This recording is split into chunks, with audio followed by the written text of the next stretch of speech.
오늘 말씀의 제목은 하나님의 비전, 주님의 그 교회입니다. 하나님의 비전, 주님의 그 교회.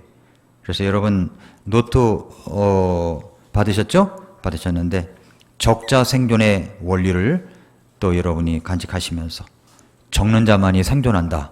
적자 생존의 원리를 가지시고 잘 적으시기 바랍니다. 이런 말이 있어요. 어떤 사람은 이렇게 대화를 좋아하는 사람이 있어요. 대화.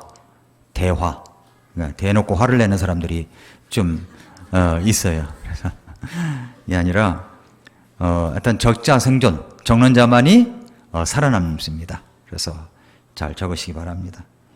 교회라는 말을 들으면 여러분 무슨 생각이 나십니까? 어떤 사람들은 교단과 같은 조직을 생각합니다.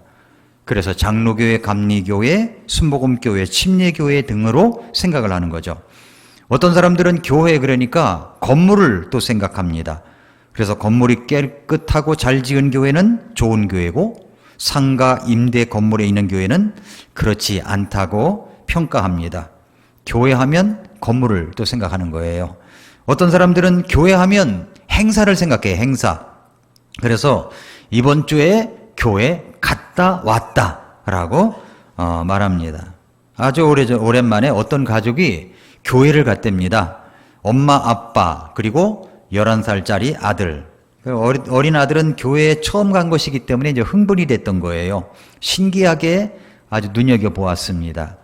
아이는 부모를 잘 보면서 언제 일어서고, 언제 앉고, 언제 노래하고, 언제 말씀을 들어야 하는지 그대로 따라 했습니다. 헌금방울을 돌릴 때는 사람들이 돈을 내놓고 가져가지 않는 것을 보고 이 아이는 너무 신기했다는 거예요. 그래서 이제 헌금 시간에 아빠도 이제 헌금방울이가 오니까 어쩔 수 없이 이제 헌금을 하는 것을 봤답니다. 근데 지갑에서 꺼내는데 1,000원짜리를 꺼내더라는 거예요. 그래서 1,000원짜리를 꺼내서 이제 잘 접어가지고 안 보이게 해서 헌금바구니에 넣는 것을 봤답니다. 아들이 본 거죠. 집으로 돌아가는 길에 아빠가 이야기합니다. 예배에 대해서 막 불평을 이야기하는 겁니다. 음악 소리가 너무 컸다는 둥, 또 웬 설교가 그렇게 기냐는 둥, 피아노는 조율도 안 되어 있다는 둥, 뭐 이렇게 불평을 했답니다. 뭐 대표 기도하는 사람은 왜 이렇게 떠듬거리냐는 둥, 이렇게 이제 불평을 해댔대요. 그러자 옆에 있던 아들이 이렇게 말하더랍니다. 그래도요 아빠, 1,000원 낸 거에 비하면 나쁜 구경거리는 아니었잖아요. 이렇게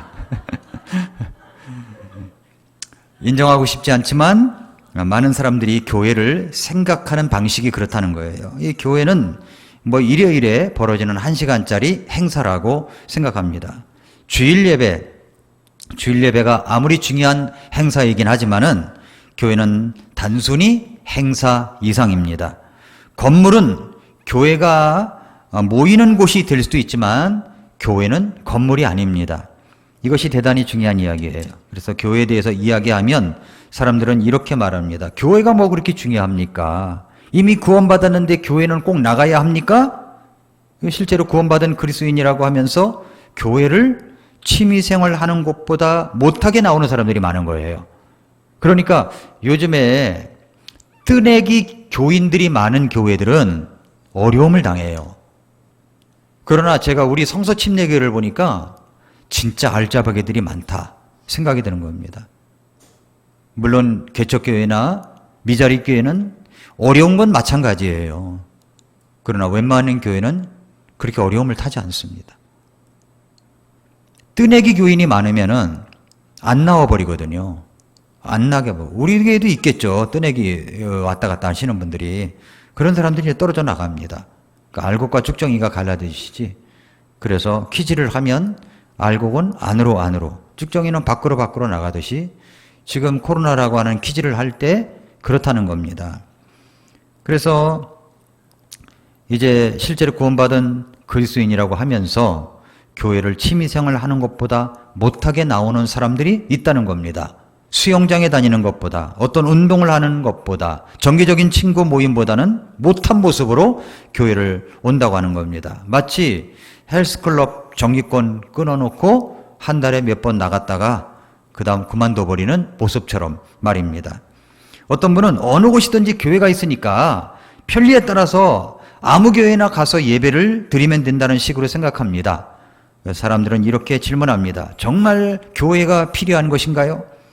물론입니다. 로맨스 크리스천처럼 고립되어서는 신앙생활을 할 수가 없는 것입니다. 교회에 소속되지 않고서는 그리스도인으로서의 삶을 살 수가 없는 겁니다.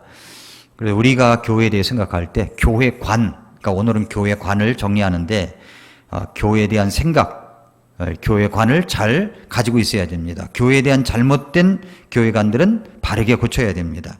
하나님께서 교회인 우리에게 바라시는 역할을 회복해야 합니다. 그렇게 하려면 교회가 처음에 어떻게 시작했으며 교회의 본질은 무엇이고 교회의 사명은 무엇인가, 가장 기본적인 것이지만은 이것들을 좀 나누기 원합니다. 첫 번째, 하나님의 비전은 교회입니다. 교회의 시작, 교회예요. 첫째로 교회는 예수님이 시작하신 거예요. 예수님이 시작입니다. 마태복음 16장 18절에 또 내가 너에게 이르노니 너는 베드로라, 이 반석 위에 내가 내 교회를 세우리니 지옥의 문들이 그것을 이기지 못하리라. 이것은 예수님께서 말씀하실 당시에도 아직 교회는 세워지지 않았음을 나타내고 있는 겁니다. 예수님은 미래에 교회를 세우실 것을 말씀하시고 있습니다. 그러니까 베드로의 신앙 고백 속에서 예수님께서 말씀하신 내용인데, 이 말씀 중에서 우리가 알 수 있는 것이 뭐냐면 교회는 누구의 교회냐는 거예요. 교회는 누구의 교회입니까? 예수님이 뭐라고 그랬어요? 내가 세우리니 그랬어요. 영어로 하면 I will 되어 있어요. 내가 뭐뭐 하리니. 그러니까 교회는 예수님이 세우시는 것이에요. 누가 예수님의 교회를 세웁니까? 예수님입니다. 예수님. 우리가 예수님의 교회의 일부이며 그 교회를 세우는 일에 예수님께서 우리를 참여시킨다는 데는 의심의 여지가 없습니다. 그러나 교회가 예수님의 것이 아니라 우리 것이 된다면 그 순간 그것은 더 이상 교회가 아닙니다. 사교 모임이나 봉사 모임으로 전락될 수가 있다는 거죠. 그러므로 조심해야 될 것이 이것입니다. 우리가 속한 교회를 예수님의 교회가 아닌 나의 조직으로 생각하기 시작할 때 우리의 시각은 왜곡될 수밖에 없습니다. 그러면 교회는 어떻게 세워집니까? 교회는 아직 구원받지 못한 사람들이 예수님의 말씀을 듣고 자신의 죄를 회개하고 구원을 받아서 침례를 받음으로 그리스도의 몸의 지체가 되게 함으로 세워지는 것입니다. 고린도전서 12장 13절을 보면은 우리가 유대인이나 이방인이나 매은 자나 자유로운 자나 모두 한 성령에 의한 침례를 받아 한 몸 안으로 들어왔으며 모두가 마시게 되어 한 성령 안으로 들어왔느니라. 그럼 교회의 생일이 언제입니까? 우리 교회 말고 교회가 처음으로 탄생한 생일 말입니다. 교회는 마태복음 16장 18절의 예수님으로부터 시작이 된 거예요. 예수님으로부터 시작이 된 거예요. 그러니까 교회의 시작은 누굽니까? 바로 예수님이신 겁니다. 교회의 시작은 예수님이세요. 그런데 예수님이 뭐라고 말씀하셨습니까? 내 교회를 세우리니 그랬잖아요. 미래형으로 말씀하셨잖아요. 그러니까 그것이 이제 잉태되어 있다가 교회의 모습이 확 드러난 것이 언제냐면은 오순절날 성령님께서 오셨을 때, 그때 교회가 출생했다는 겁니다. 교회 시작이 언제냐? 라는 문제를 두고 신학자들마다 의견이 다를 수 있어요. 교회 시작은 마태복음 16장 18절이다. 어떤 사람은 오순절날이다. 이렇게 이야기를 합니다마는 교회 시작은 예수님이세요. 그런데 그것이 잉태되어 있다가 이제 오순절날 드러나게 된 거죠. 교회의 본 모습이 드러나게 된 것입니다. 저는 그렇게 믿습니다. 그날 다락방에 모인 그리스도인들 마음속에 성령이 임하셨을 때 교회가 드러난 거예요. 전에는 잠재적 교회였습니다. 그런데 성령님께서 임하심으로 교회는 생명을 얻고 힘을 얻어 능력 있는 교회로 탄생하는 것입니다. 그러므로 교회가 조금이라도 성장하고 사역의 효과가 나타난다면 그것은 다 성령의 능력으로 임한 것입니다. 교회가 성령의 능력을 공급받지 않고 세상을 달라지게 하려는 것은 플러그를 전원에 꽂지 않고 전등을 켜려는 것처럼 그것은 불가능한 것입니다. 아주 오래전에 개그맨 엄용수 씨라고 혹시 아십니까? 엄용수, 옛날 분들은 많이 아시겠죠. 엄용수 씨가 딸을 시집 보낸 기사가 신문에 나왔어요. 방송 신문에 나왔어요. 20년 전에 시골집에 새들어 살던 남매가 가족을 잃고 보육시설에 맡겨졌지만 적응하지 못하고 다시 엄룡수 씨의 셋집을 찾아오자 엄룡수 씨의 어머니께서 이들을 거두어 가지고 키우자고 하였고, 엄룡수 씨는 기꺼이 이들을 받아들였고 어린 딸을 정성껏 키워서 시집을 보내게 된 그런 사연입니다. 그러니까 사진 속에 비춰진 부모님께 인사를 드리는 장면에서 이 엄룡수 씨 양딸이죠, 그 고개를 돌리고 엄청 눈물을 흘리는 것을 볼 수가 있었어요. 그래서 이것은 보통 딸들이 부모님을 떠나가는 인사를 드리는 모습과는 다른 눈물이었습니다. 20여 년간 자기를 가슴으로 키워 주심에 감사하는 눈물이었다는 거죠. 가슴이 뭉클한 따뜻한 기사가 지금도 남아 있습니다. 우리 구원받은 하나님의 자들도 다 그런 모습이죠. 하나님께서 오도갈 데 없는 우리들, 마침내 마귀의 자식으로 있다가 영원한 불못에 던져질 우리들이었지만 하나님께서 우리를 불쌍히 보시고 그 어떤 사람을 통하여 구원의 복음을 듣게 하시고 우리를 거두어 주셨습니다. 하나님의 자녀로 삼아주셨죠. 그렇게 불쌍히 여겨서 모인 무리들이 바로 교회라는 거예요. 교회. 그래서 강동 성서 침례교회는 그렇게 해서 모여서 구원받은 사람들, 그래서 침례를 받고 한 공동체가 된 모임입니다. 그러니까 우리는 하나님의 꿈입니다. 하나님 예수님의 피로써 우리를 사셨습니다. 그래서 하나님의 자녀들이죠. 그래서 우리는 먼저 예수님은 교회의 시작이다, 이걸 먼저 알아야 됩니다. 자, 그 다음에 둘째로 하나님의 비전은 교회라는 거예요. 교회라는 겁니다. 하나님의 비전은 교회예요. 신명기 7장 6절에 이렇게 말씀했죠. 너는 주 네 하나님께 거룩한 백성이니라. 주 네 하나님께서 지면 위의 모든 백성들 위로 너를 높여 자신에게 특별한 백성으로 택하셨다고 그랬어요. 이 말씀은 아주 먼 옛날에 한 백성을 선택하셔서 하나님을 따르게 하셨다는 것을 말씀하시는데, 그래서 그것이 이스라엘 나라를 이루게 되었습니다. 오늘날의 하나님의 백성들은 누구입니까? 예수 그리스도의 교회예요. 우리는 하나님의 백성입니다. 그래서 베드로전서 2장 9절에서 그러나 너희는 선정된 세대요 왕가의 제사장이요 거룩한 민족이요 특별한 백성이니 이것은 너희를 어둠에서 불러내어 자신의 놀라운 빛으로 들어가게 하신 분께 대한 찬양을 너희가 전하게 하려 하심이라. 하나님은 비전을 주셨고 예수님을 세우셨고 성령께서 에너지를 공급하셨습니다. 그래서 그러므로 이 교회는 바로 우리 하나님께서 세우신 교회입니다. 그렇다면 우리가 물어야 할 질문이 또 있습니다. 그러면 교회가 어떠해야 되느냐는 거죠. 교회는 어떠해야 됩니까? 교회의 본질. 교회는 어떠해야 합니까? 첫째로 교회는 에클레시아라는 걸 알아야 돼요. 에클레시아. 이 말은 세상 가운데서 우리들을 불러내어 구원받은 모임, 회중들을 가리키는 것입니다. 그것이 에클레시아예요. 주님은 우리를 어둠 가운데서 불러내어 구원받게 하심으로 한 무리를 이루게 하셨습니다. 그것이 바로 교회인 거예요. 교회. 여러분 한 사람이 바로 교회입니다. 교회는 에클레시아예요. 저희 침례교회는 지방적 독립교회를 믿습니다. 성서 침례교회는 교단이 아닙니다. 교단으로 조직되어 있지 않아요. 총회가 있어서 거기서 결정되면 교회들이 절대적으로 따른다는 그런 교단이 아닙니다. 우리는 지방적 독립교회를 믿습니다. 그 교회의 머리 되시는 분은 예수님이시므로 예수님을 우리의 머리로서 그분을 믿고 따르며 한 감독자, 영적인 목자를 세우심으로 말씀을 주신 대로 따라가는 것입니다. 다만 세계 선교와 복음을 더 원활하게 전하기 위해서 협력하여 친교는 할 수 있습니다. 그래서 친교회라고 그래요. 우리 성서침례교회는 친교회라고 그래요. 그래서 두 가지를 합니다. 하나는 신학기를 세우는 일, 하나는 세계 선교를 하는 일. 이 두 가지를 하는 것입니다. 그러니까 서로 간섭하거나 명령할 수가 없는 거예요. 예를 들어서 갑자기 이제 우리 교회 담임 목사가 유고가 됐다라고 할 때, 그러면 뭐 성서침례교회 친교회에서 그 교회의 목사님은 누가 가야 됩니다. 이런 것이 없다. 아니라는 거예요. 그때는 이제 교회에서 집사님들이 청빙위원회를 구성해가지고 이제 또 심사를 해서 담임 목사를 초빙할 수 있는 거죠. 근데 물론 이제 이럴 수는 있어요. 이럴 수는 있어요. 그래도 뭔가 의논하고 뭔가 어떤 분을 모셔야 될지 그래도 우리 목사님, 좋은 목사님이 우리를 코치했으면 좋겠다라고 해서 상담하고 또 이렇게 의논할 수는 있다고 생각합니다. 그래서 제가 만약에 어려움이 있다라고 하면 뭐 제 친구 목사님들 있잖아요.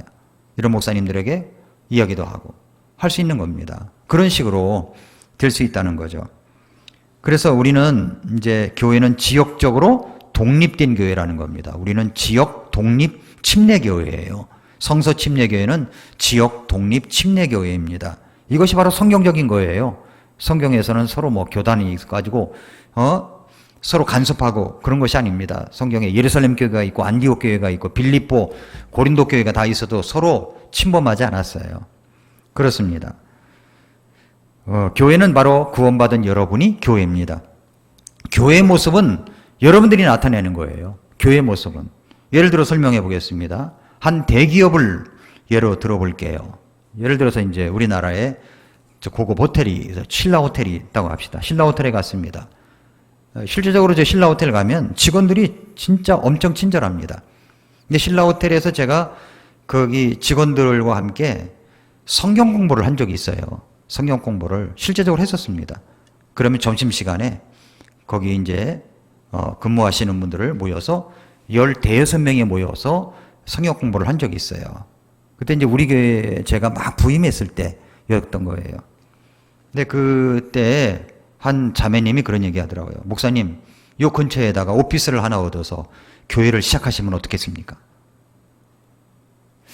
지금 생각하면 해도 되는데, 이게 왔다 갔다 하면서 해도 될 텐데, 그때는 저는 온리 강동 성서침례교회 이것만 생각을 해서 아니라고 했죠. 그래서 이제 뭐 거기서 신라 호텔에서 이제 그 회의실에서 미팅룸에서 성경 공부도 하고, 거기가 안 되면 뭐 교육센터에 가서 하기도 하고, 거기도 안 되면 그 앞에 교회 그 교육관을 빌려 성경 공부도 하고, 그렇게 했던 적이 있어요.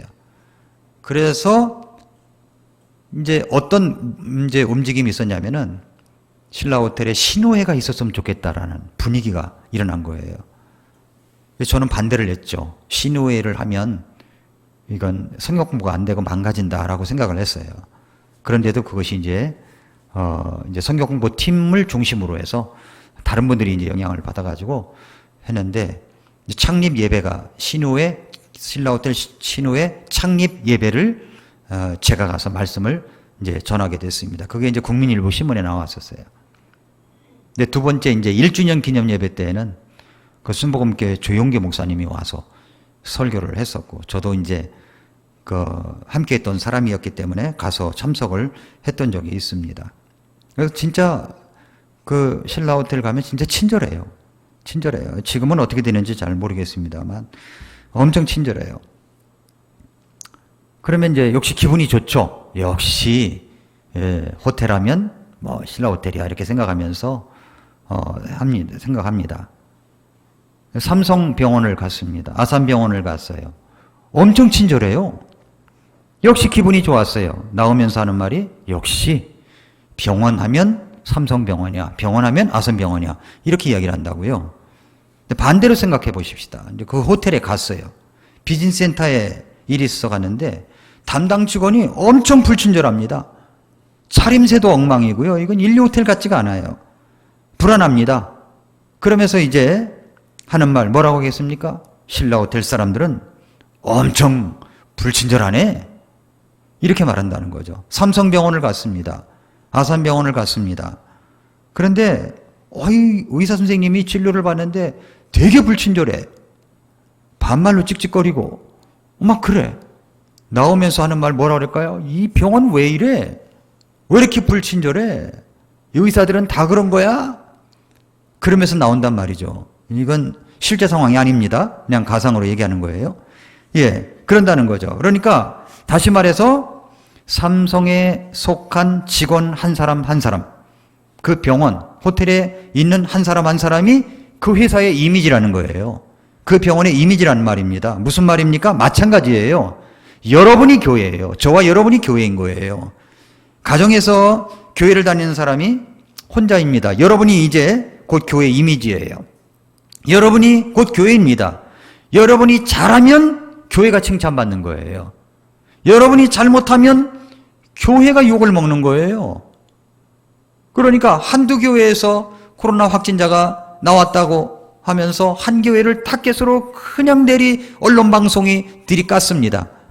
그러면 주변 사람들이 뭐라 합니까? 니들 교회는 왜 그러니? 이러는 거예요. 니들 교회는 왜 그러니? 이러는 거예요. 그러니까 한 사람 한 사람이 다 교회 이미지라는 거예요. 여러분 한 사람 한 사람이 우리 강동 성도 침례교회 이미지입니다. 이미지예요. 여러분의 옷차림, 여러분의 말투, 여러분의 태도, 여러분의 얼굴 모습, 이것이 전부 다 교회 이미지라니까요. 교회 이미지인 거예요. 구원받은 하나님의 자녀로서 교회 이미지입니다. 멤버십 공동체를 가지고. 옛날에 제가 여기 올림픽 수영장을 다닐 때 그 수영이 끝나면 준마님들께서 모이자고 그러는 거예요. 모이자고. 그럼 다들 모여가지고 회비 얼마씩 걷자고 그러면 또 회비 다 내고. 대단하더라고요. 그 이력들이. 그 선생님에게 좀 뭐 스승의 날이니까 선생님에게 뭐 하자. 10,000원씩 내세요. 그럼 또 10,000원 다 내고 기쁨으로 참여하고 막 그러더라고요. 교회는 그럽니까? 여러분 한 사람 한 사람이 이미지예요. 교회 이미지. 그런데 교회는 나하고는 상관없이 생각하는 사람들이 있어요. 이건 잘못된 교회관입니다. 교회는 에클레시아, 구원받은 하나님의 자녀들이 모인 모임이라는 겁니다. 그만큼 소중한 거죠. 여러분이 잘못하면 교회가 욕을 먹는 거예요. 교회가 욕을 먹는 거예요.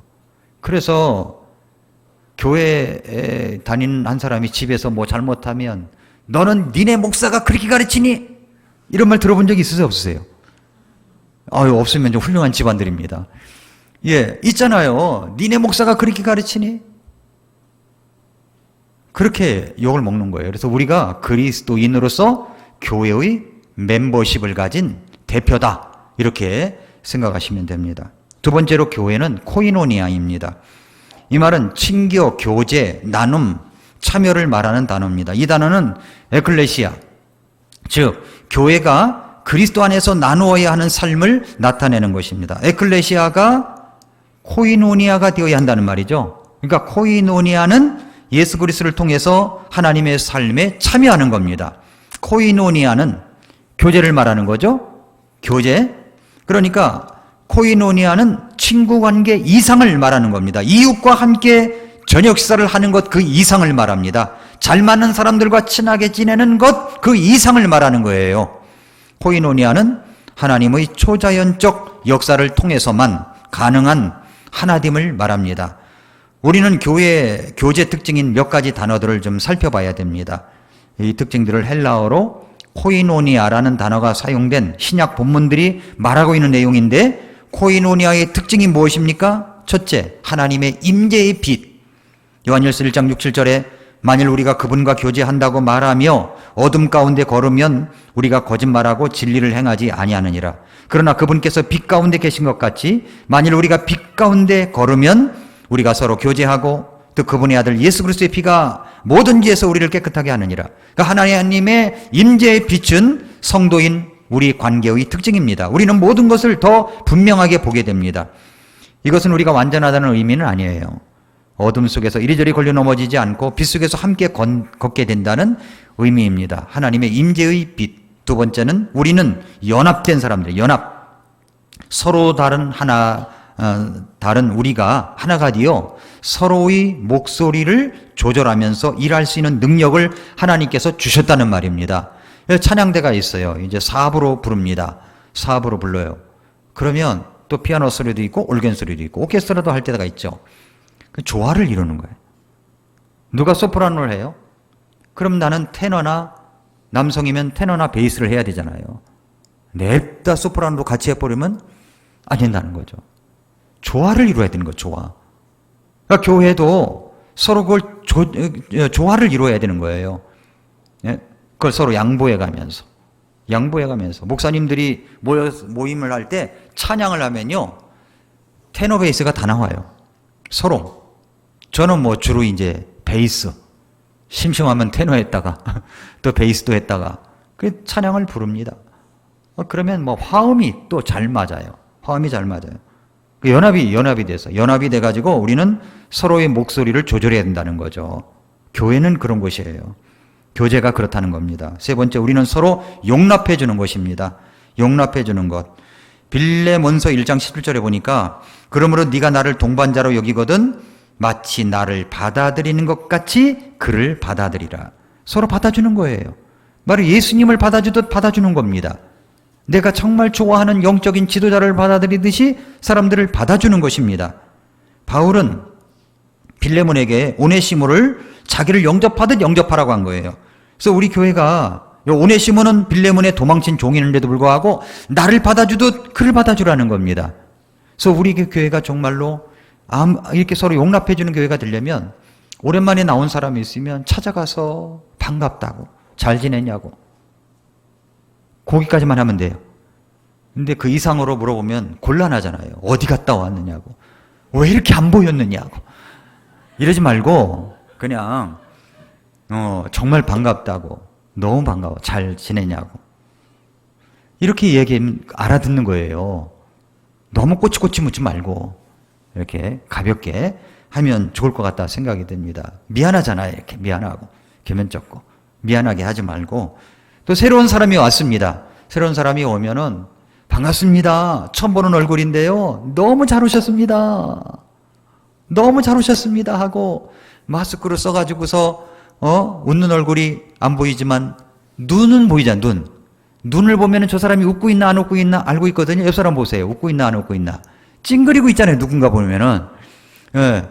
아니고 웃고 있는 건 보이잖아요. 그것처럼 너무 반갑습니다 하면은 그 사람이 알아들어요. 아, 이 교회는 나를 환영해 주는 거구나. 그러니까 우리는 주일날 이렇게 두리번거리면서 새로운 사람이 있으면 누가 먼저 찾아가야 돼. 그냥 보내면 안 돼. 그냥 보내면. 제가 옛날에 굉장히 몸이 안 좋았을 때 제주도에서 3주 동안 있었던 적이 있어요. 근데 그때 이제 다른 교회를 갔거든요. 어떤 교회를 가봤어요. 근데요, 제가 목사잖아요. 점심을 못 먹겠더라고요. 그냥 나오는 거예요. 근데 그래서 이쪽 교회를 가봤어요. 딴 교회를 가봤어요. 그랬더니 그 교회는 자꾸만 예배 시간에 나를 쳐다봐. 어떤 분이. 저 사람이 왜 쳐다보지? 끝나고 나니까요, 쏜살같이 그냥 나가더니 저를 딱 붙드는 거예요. 그리고 나서 식당으로 안내하는 겁니다. 그러더니 원룸급들이 모인 그 데스크가 있는데 식탁에 나를 앉히는 거야. 밥 갖다 주죠, 막. 그 교회는 또 가고 싶더라고. 밥 주니까. 어색하더라고요. 이렇게 처음 가니까 어색해요. 굉장히. 그래서 우리 교회에 온 지 얼마 안 되시는 분들이 식당 가서 식사하시는 거 보면요, 이야, 저분 대단하다, 존경이 가더라고. 저는 그렇지 못하거든요. 진짜 남의 교회 가서 그렇지 못하거든요. 가볼 교회도 별로 없었지만 우리 교회도 똑같다고 생각합니다. 처음 온 사람들은요, 어설픈 거예요. 뭔가 좀 어디 앉을지도 모르겠는 거야. 그러면 찾아가서 성경책 갖다 주지, 뭐 선물도 갖다 주지. 끝나고 나니까 너무 잘 오셨다고 손잡아 주지. 일로 오시라고 우리 식당에 가서 물 한 컵이라도 들고 가시라고 그러면. 그러지 마. 그러면은 어떤 마음이 들겠어요? 그게 뭐냐면 용납해 주는 거예요. 받아주는 거. 받아줘야 되는 겁니다. 그런 교회들이 건강한 교회인 거예요. 좋은 교회고.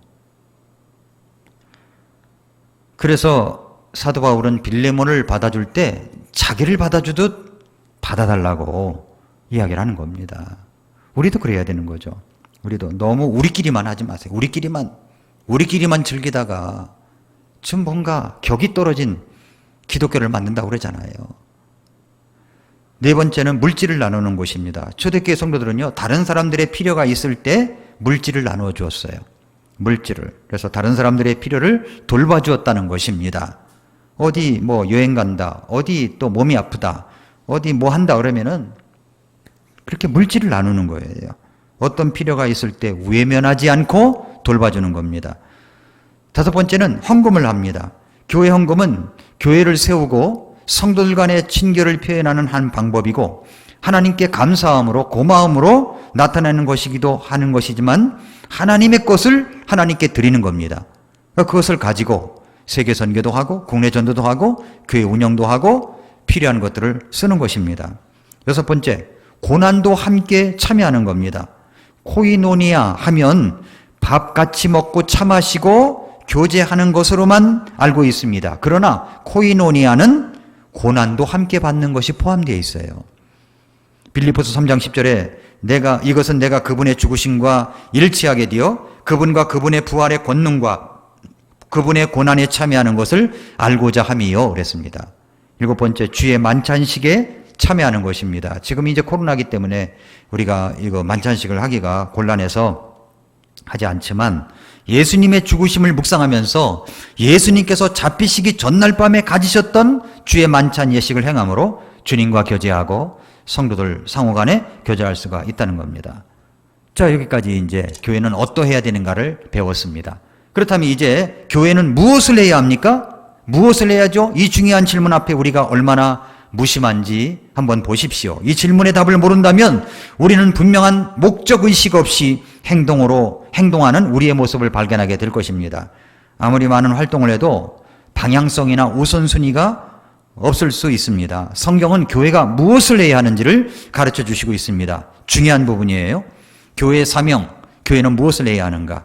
교회는 무엇을 해야 됩니까? 하나님께서 성경을 통해 교회의 사명이 무엇이라고 말씀하시고 있습니까? 우리가 평생에 걸쳐서 집중해야 할 것이 5가지 목적입니다. 5가지 목적. 5가지 목적을 살펴보려면 예수님께서 우리에게 주신 대계명과 대사명이라는 제목을 붙인 말씀을 자세히 들여다봐야 됩니다. 대계명이 뭐예요? 마태복음 22장 30절 40절에 보니까 예수님께서 이르시되 너는 네 마음을 다하고 혼을 다하고 생각을 다하여 주 네 하나님을 사랑하라. 이것이 첫째가는 큰 명령이고 둘째 명령은 네 이웃을 네 자신과 같이 사랑하라. 이 두 명령에 다 매달려 있다고 그랬습니다. 주 네 하나님을 사랑하라. 네 이웃을 네 자신과 같이 사랑하라. 이게 대계명. 대사명은 뭡니까? 마태복음 28장 19절 20절 다 같이 한번 읽어보겠습니다. 시작. 그러므로 너희는 가서 모든 민족들을 가르치고 아버지와 아들과 성령의 이름으로 그들에게 침례를 주며 무엇이든지 내가 너희에게 명령한 모든 것을 그들에게 가르쳐 지키게 하라. 보라 내가 세상의 끝까지 항상 너희와 함께 있느니라 하시니라. 아멘. 뭐라고 그랬습니까? 가서 모든 민족들을 가르치고 침례를 주며 가르쳐 지키게 하라. 이렇게 말씀했습니다. 자, 정리해보면은 교회에 주신 5가지 가르침이 있어요. 네 마음을 다하여 주 네 하나님을 사랑하라. 이건 예배예요. 예배. 네 이웃을 네 자신과 같이 사랑하라. 이건 사역이고 가서 모든 민족들을 가르치고 전도입니다. 침례를 주고 교제입니다. 가르쳐 지키게 하라. 훈련입니다. 교회는 이것을 위해서 존재하는 거예요. 첫째로 하나님의 임재를 찬양하기 위한 것이 바로 예배입니다. 예배. 하나님의 임재를 찬양하는 것. 예배예요. 하나님과의 관계에 있어 우리는 예배를 통해 주님을 높이고 찬양하지 않는다면 사랑한다는 말을 해놓고 만나주지도 않고 함께하지도 않는 불순한 연인과도 같은 것입니다. 우리가 하나님과의 관계와 하나님의 임재를 찬양하지 않는다면 우리는 하나님께서 우리를 만드신 목적을 따르지 않는 것입니다. 시편 34편 3절에 보니까 오 나와 함께 주를 크게 높이고 주님을 크게 높이고 우리가 함께 그분의 이름을 높이자. 예배는요 하나님을 높이는 거예요. 예배는 우리 주 예수님을 높이는 행위입니다. 그래서 예배를 드려야 되는 겁니다. 예배를. 주일 아침에 일어났을 때 오늘은 정말 교회에 가기 싫었던 날이 있지 않습니까? 그러나 어떤 이유로 결국 가게 된 날이 있지 않습니까? 그런데 놀라운 것은 내가 다른 사람들과 함께 예배드리고 싶은 마음이 제일 적었던 날이 내게 있어서 가장 예배가 필요했던 날이었다는 거예요. 가장 예배가 필요한 날이에요. 그런 날이면 성령님의 강한 임재를 느낄 수가 있습니다. 그래서 예배, 첫째는 예배. 두 번째는 전도 세계선교입니다. 하나님의 말씀을 전하기 위해서 전도 세계선교. 사도행전 20장 24절에 이 일들 중 어떤 것도 결코 나를 움직이지 못하며 또한 내가 나의 생명도 내게 귀한 것으로 여기지 아니하노니 이것은 내가 나의 달려갈 길과 주 예수님께 받은 사역 곧 하나님의 은혜의 복음을 증언하는 일을 기쁨으로 끝마치고자 함이라. 그렇습니다. 우리는 우리의 선교지를 복음화해야 됩니다. 그래서 선교에 더욱 집중해야 하는 거예요. 우리 이제 복도에 게시판에 쭉 보면은 이게 선교 편지를 쭉 해놨습니다. 여러분 관심을 가지시고 한번 읽어보시기 바랍니다. 정말로 구구절절한 이제 여병모 선교사, 김종호 선교사가 선교 편지를 보내왔는데 마음에 와 닿더라고요. 마음에 와 닿는 것. 우리 찬엽이하고 여병모 선교사가 몽골 여행을 하는데 버스에서 쭈그리고 앉아서 몇십 시간을 갔다, 뭐 30 몇 시간이라든가 이렇게 갔던 이야기들을 이렇게 써놨더라고요. 이거 보니까 마음이 짠한 거예요. 저는 MK들을 보면은 참 어떤 면에서는 애틋한 마음이 있어요. MK들이. 그런 면이 있습니다. MK들이 한국에 오면은요, 적응을 하기가 쉽지 않아요. 적응을 하기가. 아예 잘 되면 괜찮아. 악동 뮤지션처럼. 예. 그렇게 잘 되면 괜찮아. 그런데 그렇지 않으면 안 그렇다는 거예요. 어려워요. 외롭고, 알아주는 사람 없고, 힘들어 합니다.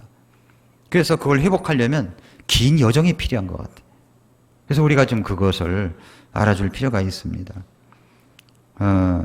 우리가 예배를 드릴 때 너무 우리끼리만 하는 게 아니에요. 우리끼리만 하는 게 아니라 국내에도 이제 우리는 개척교회를 세우고 지원하고 돕는 사역을 해나가고 있습니다. 지난번에 주문진 할 때 그 다음 주일날 헌금이 또 들어왔더라고요.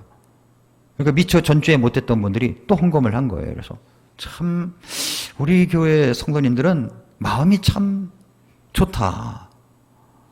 담임 목사 닮지 않은 것 같다.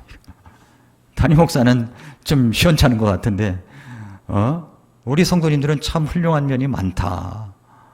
감사했어요. 정말 감사했어요.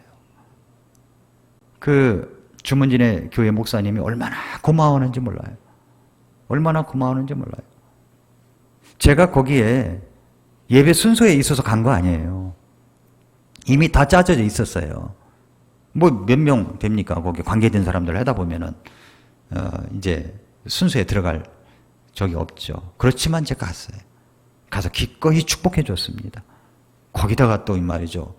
내 노트북보다 더 좋은 노트북을 가지고 갔거든요. 얼마나 고맙겠어요. 제가 생각해도 고마울 것 같아. 예. 멀쩡할 때도 이렇게 뭐 누군가 이렇게 좋은 것을 주면 고마운데 그 어려울 때 그렇게 하니까 얼마나 감사하겠어요. 그게 바로 전도고 세계선교인 거예요. 얼마나 고맙겠어요. 그래서 정말로 하나님의 말씀을 전하는 전도 세계선교는 굉장히 중요한 겁니다. 그리고 이제 세 번째로 하나님의 가족들을 연합시키기 위한 교제가 있어야 됩니다. 교제, 코이노니아 교제입니다. 에베소 2장 19절에 그러므로 이제 너희는 더 이상 낯선 자와 외국인이 아니요 오직 성도들과 더불어 동료 시민이요 하나님의 집안에 속한 자들이라 그랬습니다. 그러니까 저와 여러분 하나님의 집안 식구들이에요. 우리가 서로 사랑하는 것을 보고 우리가 바로 예수님의 제자라는 것을 알 수 있다고 예수님께서 말씀하셨습니다. 그러면 서로 함께 모여 교제하는 거예요. 함께 모여 교제하는 거. 우리는 영적 가족입니다. 함께 공동체를 이룬 것입니다. 가족은 즐거움도 기쁨도 함께하는 사람들이에요. 가족은 고통도 슬픔도 함께하는 사람들입니다. 가족은 때때로 갈등과 관계의 어려움도 함께하는 사람들입니다. 그렇습니다. 우리는 가족 공동체예요. 가족 공동체. 여러분, 딸 가진 부모님, 아들 가진 부모님들 보세요. 아들이 아버지하고 관계가 서툴러 가지고 그렇게 부딪힐 때도 있잖아요. 딸들은 안 그렇습니까? 딸들은 자기 엄마하고 또 부딪혀 가지고 말도 하지 않을 때도 있잖아요. 근데 며칠 가면 다 풀려 또 그게. 그게 가족이죠. 그게 가족이지.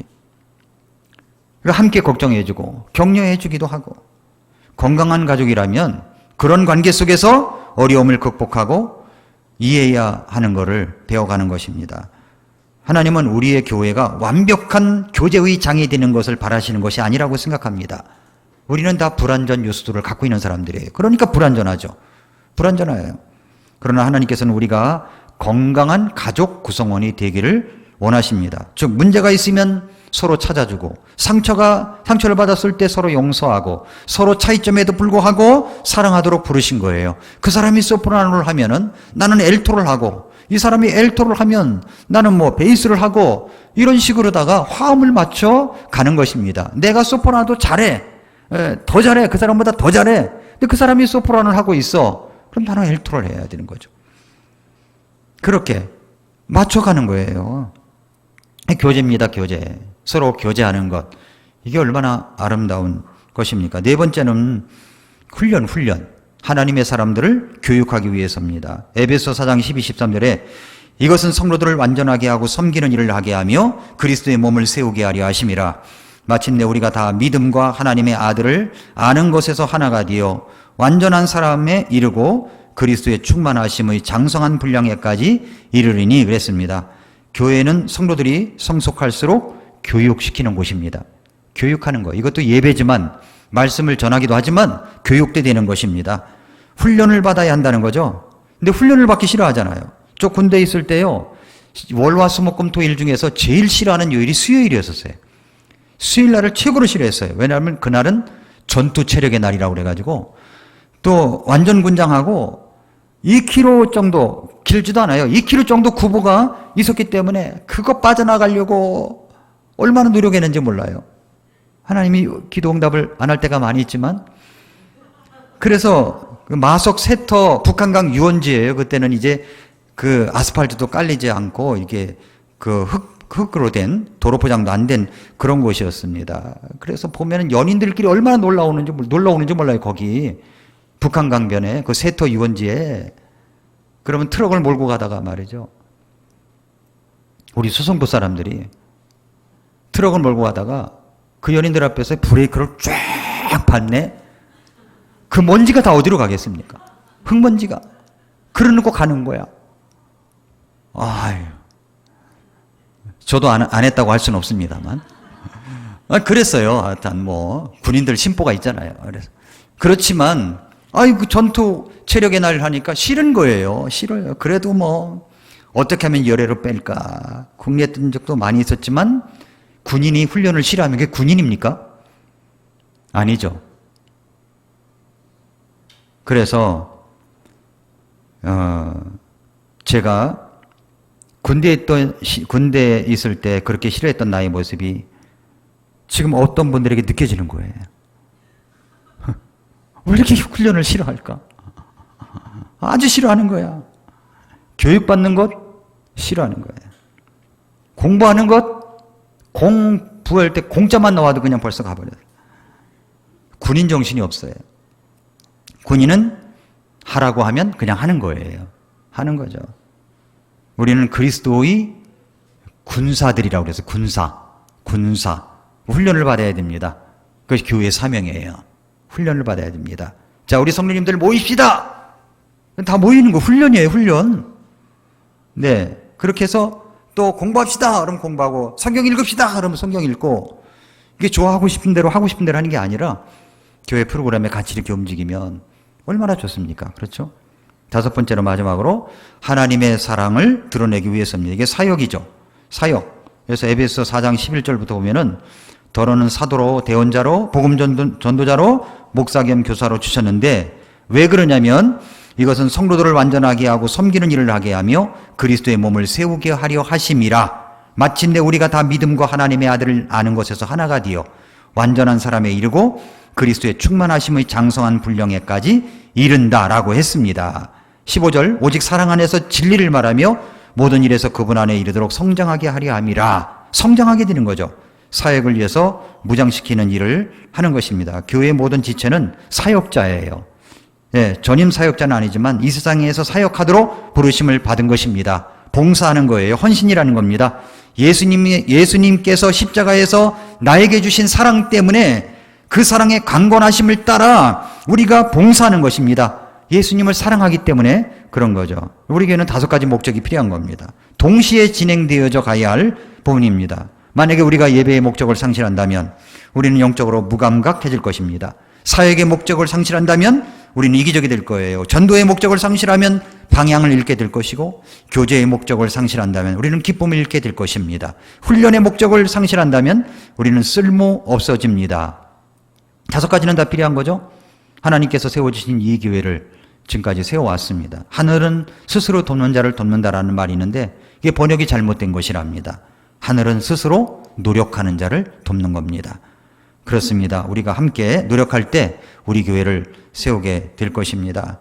하나님께서 우리를 도우실 것입니다. 함께 세워가는 주님의 그 교회를 이루어가는 저와 여러분들이 될 수 있기를 바랍니다. 기도하겠습니다.